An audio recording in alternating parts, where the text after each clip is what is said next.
සාකච්ඡා කරන්න යන්නේ 2023-24 O level කොමර්ස් පේපර් එකේ MCQ 22 ඉඳන් 26ට වෙනකම්. එතකොට අපි එකේ ඉඳන් 21 දක්වා ප්‍රශ්න වලට මම උත්තර සාකච්ඡා කරා. ඒක මගේ channel එකේ ඇති. ඒකත් ගිහිල්ලා බලන්න. එහෙනම් අපි යමු 22 වෙනි ප්‍රශ්නෙට.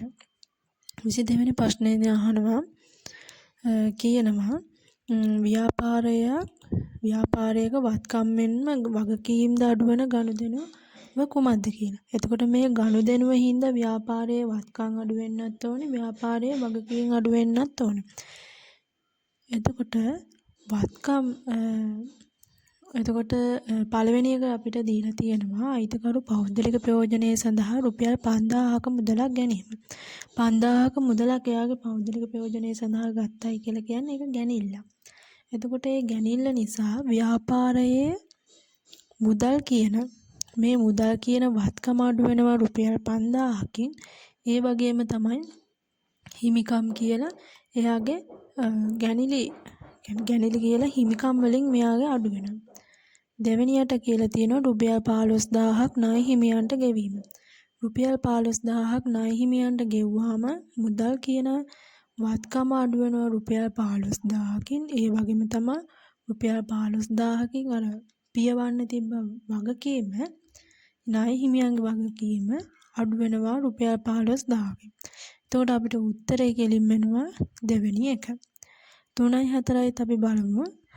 තුන්වෙනි එකෙන් මෙයාලා කියනවා රුපියල් 13000ක විදුලි බිල ගෙවීම. 13000ක විදුලි බිලක් ගෙවුවාම මුදල් කියන වත්කම අඩු වෙනවා රුපියල් 13000කින්. ඒ වගේම තමයි විදුලි බිල කියලා වියදමක් අපිට තිබ්බනේ. ඒ වියදම අපිට අඩු වෙනවා රුපියල් 13000කින්. ඊළඟට 4 වෙනි එක කියලා තියෙනවා රුපියල් 45000කට භාණ්ඩ තොගයක් ණයට ගැනීම. 45000ක භාණ්ඩ තොගයක් ණයට ගත්තාම තොගේ කියන වත්කම අපිට වැඩි වෙනවා රුපියල් 45000කින්. ඒ වගේම තමයි ණයට මෙයාලා අරන් තියෙන හින්දා 45000කින් වගකීමක් වැඩි වෙනවා. එහෙනම් අපි යමු 23 වෙනි ප්‍රශ්නෙට. 23 වෙනි ප්‍රශ්නේ අහන්නේ මෙයාලා ඉන්වොයිස් එකක් තමයි දීලා තියෙන්නේ. එතකොට 23 වෙනි ප්‍රශ්නෙන් අහනවා ඉහත මූලාශ්‍ර ලේඛනයේ දක්වන තොරතුරු ඇතුළත් කරන ලබන රාජ්ගේ ව්‍යාපාරයේ මූලික සටහන් පොත වන්නේ. රාජ්ගේ ව්‍යාපාරය. මේ රාජ්ගේ ඉන්වොයිසිය තමයි මූලාශ්‍ර ලේඛනය. එතකොට මේ මූලාශ්‍ර ලේඛනයට අදාළ මූලාශ්‍ර ලේඛන වලට අදාළ මූලික සටහන් පොත් මොනවාද කියලා ඔයාලා දැනගෙන ඉන්න ඕනේ. එතකොට මම මෙතනින් එකතු කරලා තියෙනවා මූලික සටහන් පොත, ඒ වගේ තමයි ඒකට අදාළ මූලාශ්‍ර ලේඛනය. දැන් අපිට මූලාශ්‍ර ලේඛනය දීලා තියෙනවනේ ඉන්වොයිසි කියලා. එතකොට ගැනුම් ඉන්වොයිසියද විකුණුම් ඉන්වොයිසියද කියලා අපි හරියටම තාම දන්නේ නැහැ. එතකොට මේ දෙකෙන් එකක් තමයි වෙන්න ඕනේ.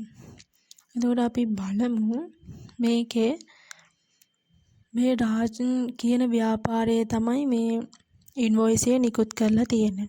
ඒක විජය දුරකථන සමාගමට තමයි ඉන්වොයිසිය නිකුත් කරලා තියෙන්නේ. ඒ වගේම තමයි මෙයාලා වෙළඳ වට්ටමකුත් දීලා තියෙනවා. මෙයාලා කියනවා දිනට පෙර ගෙවන්නේ නම් වට්ටම 100%යි කියලා. එතකොට අපිට මෙතනින් අඳුර ගන්න පුළුවන් මුදල් ගෙවන්නේ නම් මේ දිනේට පෙර ගෙවන්නේ නම් ගෙවලා ඒ කියන්නේ එයාලට ඒක ගෙවන්න ඕනේ. එයාලා ගෙවන්න තියෙනවා. එයාලට ඒක හම්බෙන්න තියෙනවා කියලා කියන්නේ එයාලා මේක ණයට තමයි විකුණලා තියෙන්නේ. ණයට විකුණලා කියලා කියන්නේ එතකොට අපිට විකුණුම් ජර්නලයේ තමයි මේක ගන්න පුළුවන් මූලික සටහන් පොත. දෙවෙනි එක තමයි උත්තරේ. ඊළඟට 24 වෙනි ප්‍රශ්නය අහන්නේ ඉහත මූලාශ්‍ර ලේඛනයේ ඇතුළත් ගනුදෙනුව විජය දුරකථන සමාගමේ පොත්වල සටහන් කිරීමට අදාළ දිත්ත සටහන කුමක්ද කියලා. දිත්ත සටහන ගන්න දැන් මෙයාලා කියන්නේ විජය දුරකථන සමාගමට අදාළ වෙන්නේ රාජ් මේක ණයට විකුණනවා කියන්නේ විජය දුරකථන සමාගම මේ ණයට ගන්න එක. එතකොට විජය දුරකථන සමාගමට රාජ් කියන්නේ ණය හිමිය නේද? එතකොට අපිට ගනුදෙනුව සටහන් කරන්න වෙනවා. මේ දැන් මේක මෙයාලා මේ රාජ්න් ව්‍යාපාරය දුරකථන විකුණද්දී දුරකථන අලෙවි කරනකොට එයාලා 110ක වෙළඳ වට්ටමක් දීලා තියෙනවා. 110ක වෙළඳ වට්ටමක් දීලා තියෙන එක මෙයාලා මෙතන මේ වෙළඳ වට්ටම අඩු කරලා වෙලා 2,70,000ක් කියලා පෙන්නලා තියෙනවා. අපි එතකොට මේ 2,70,000 තමයි ගනුදෙනු වල සටහන් කරන්න ඕනේ. මොකද වෙළඳ වට්ටම් කියන ඒවා අපි ගනුදෙනු වල සටහන් කරන්නේ නැහැ. හැබැයි ඒ වටිනාකම අඩු කරලා තමයි අපි ඒ ගනුදෙනුවේ සටහන් කරන්න ඕනේ. එතකොට අපිට 2,70,000ක කියන වටිනාකම තමයි ගන්න ඕනේ. එතකොට මෙයා විජය කියන දුරකථන සමාගම මේ ජංගම දුරකථන අලෙවි කරන්නනේ අරන් තියෙන්නේ. එතකොට ගැනුම් කියන එයා අරගෙන තියෙනවනේ. ඒ කියන්නේ ණයට අරගෙන තමයි තියෙන්නේ. එතකොට ගැනුම් කියන ගිණුම හර වෙනවා. ඒ කියන්නේ ගැනුම් කියන ගිණුම හර වෙනවා රුපියල් 2,70,000කින්. ඒ වගේම තමයි විජය දුරකථන සමාගම රාජ්ගේ ව්‍යාපාරයෙන් ණයට අරගෙන තියෙන හින්දා රාජ් කියන ණය හිමියාගේ ගිණුම බැර වෙනවා 2,70,000කින්. එතකොට අපිට 24 වෙනි එකට උත්තරේ ගන්න වෙන්නේ පළවෙනි එක. ඉතින් ගැනුම් ගිණුම හර 2,70,000යි රාජ්ගේ ගිණුම බැර රුපියල් 2,70,000යි.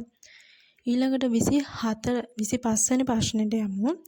ගෘහ භාණ්ඩ වෙළඳ ව්‍යාපාරයක පොදු ජර්නලයේ සටහන් කරන ගනුදෙනුවක් වන්නේ කුමක්ද කියලා අහනවා. එතකොට අපි සාමාන්‍යයෙන් පොදු ජර්නලයේ සටහන් කරන්නේ මොනවාද?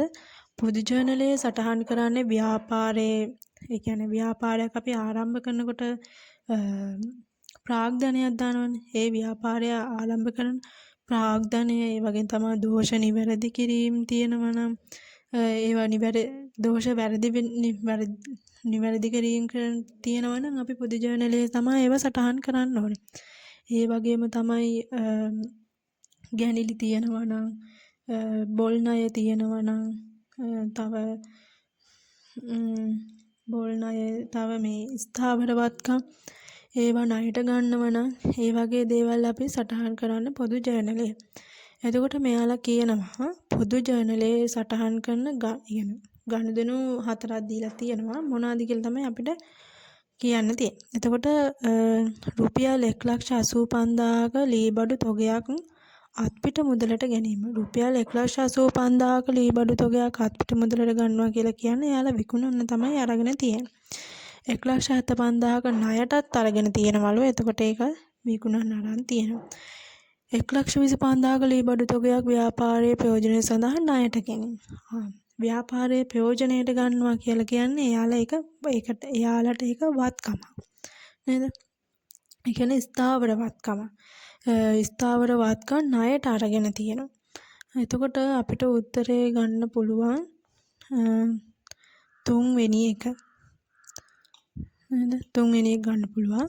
4 වෙනි එක කියන 75,000ක ලීබඩු තොගයක් ව්‍යාපාරයේ ප්‍රයෝජනය සඳහා අත්පිට මුදලට ගැනීම. ඒත් අර විදිහම එකක් තමයි කියලා තියෙන්නේ.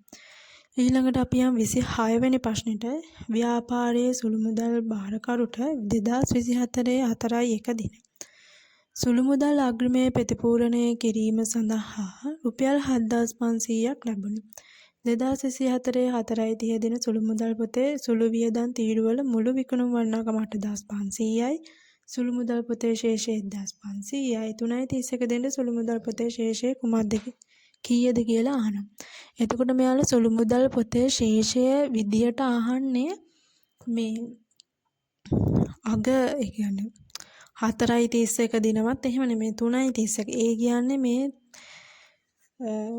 මේකේ මුල තමයි අහන්නේ. ඒ කියන්නේ අපිට ආපස්සට තමයි ඒක හදන්න වෙන්නේ. එතකොට මුලින්ම අපි කරගන්න ඕනේ මෙන්න මේ වගේ සුළු මුදල් ගිණුම කියලා ටී ගිණුමක් ගහගෙන හරියට පැහැදිලිව කරන්න පුළුවන්. එතකොට මෙයාලා කියනවා 4.1 දින සුළු මුදල් අග්‍රිමය ප්‍රතිපූර්ණය කරාලු 7500. 7500 දැන් අපි නිකන් මේ මෙතනට උඩින් ඉඩ පොඩ්ඩක් ඒ කියන්නේ මුල ශේෂයන් මෙයාලා අහන්නේ. උඩින් පොඩ්ඩක් ඉඩ තියලා 4.1 ශේෂය මේ 7500 කියලා ලියා ගන්නවා.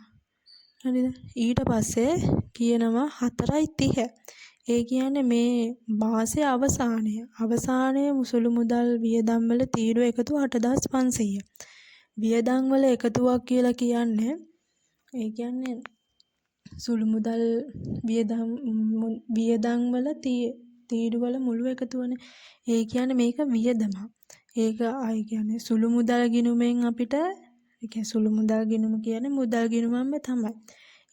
ඒ සුළු මුදල් ගිණුම පාවිච්චි කරන්නේ සුළු චූටි ගනුදෙනු වලට අදාළව මුදල් පියවන්නනේ. එතකොට ඒ මුදල් වලින් අපි වියදම් වල හැටියට අපිට ඇවිල්ලා තියෙනවා 8500ක්. ඒ කියන්නේ අපි මේක අනිවාර්යයෙන්ම ගෙවන්න එපැයි. එතකොට අපි 8500ක් කියලා සුළු මුදල් ගිණුමෙන් කියන්නේ සල්ලි යනවනේ. ඒ හින්දා අපි බැර පැත්තට දාගන්නවා 8500ක් කියලා වියදම්. ඒ වගේම තමයි එදිනට සුළු මුදල් පොතේ ශේෂය 1500. ඒ කියන්නේ 4.30 දිනට ශේෂයක් ඇවිල්ලා තියෙනවා අපිට කීයක්ද? 1500. ඔන්න ඔය ටික තුන අපි දාගන්නවා. දැන් මෙයාලා කියන්නේ දැන් අපිට යන්න ඕනේ මුලට. මුලට යන්න නම් මෙතනින් අපිට 4.30ට 1500ක් ඇවිල්ලා. ඒ කියන්නේ අපි මෙතනින් 4.30 කියලා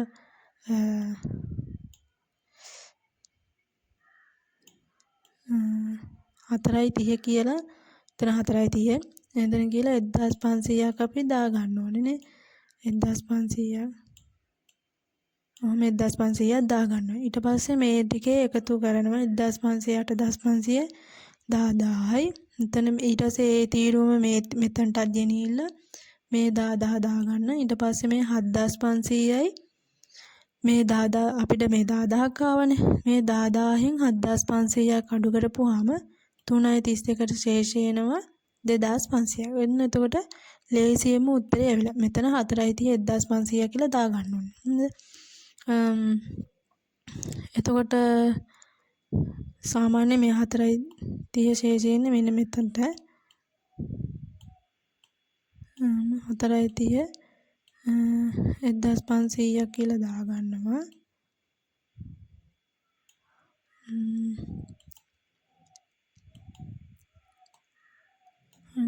1500ක් කියලා දාගන්නවා. ඊට පස්සේ දැන් මේක 3.31 2500ක් තියනවද කියලා අපි බලනවා. 2500ක් තියනවනේ. ඒ කියන්නේ උත්තරේ දෙවෙනි එක. එහෙනම් මම අද 26ට එනකම් විතරයි සාකච්ඡා කරන්නේ. එහෙනම් තව වීඩියෝ එකකින් ඊතුරු MCQ ටිකත් ගේන්න බලාපොරොත්තු වෙනවා.